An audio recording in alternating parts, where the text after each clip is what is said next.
नहीं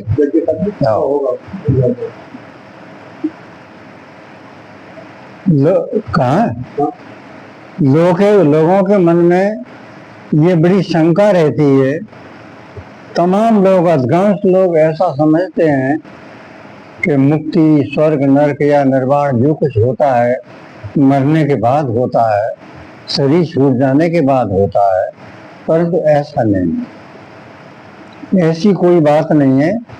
कोई भी कितने ही शास्त्र पढ़ डाले, कितना ही देवताओं का अनुष्ठान कर डाले, कितने ही बड़े बड़े महायज्ञ कर्म कर डाले, कितनी ही तपस्या कर डाले, कोई चाहे तो बड़ी बड़ी रिद्धि सिद्धियां प्राप्त कर लें, ब्रह्मा विष्णु महेश का पद भी प्राप्त कर लें, परंतु जब तक ईश्वर व जीव की एकता का बोध नहीं हुआ तब तक 100 ब्रह्मा बीत जाने पर भी मोक्ष या निर्वाण प्राप्त नहीं कर सकता है।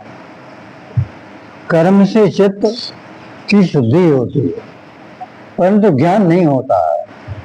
तत्व ज्ञान, आत्मज्ञान, ब्रह्म ज्ञान हुए बिना तीनों काल में भी मोक्ष सिद्ध नहीं होता है। यह निश्चित है कि बिना द्वैत के अद्वैत नहीं पाया जाता है, परंतु इसका यह अर्थ नहीं है कि जीवन भर और कई जन्मों तक द्वैत में ही पड़ा रहे। द्वैत में बंधन है, अद्वैत में ही मोक्ष है।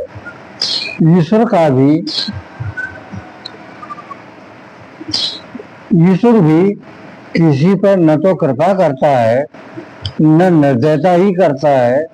जीव अपने पुरुषार्थ से ही सब कुछ प्राप्त कर लेता है।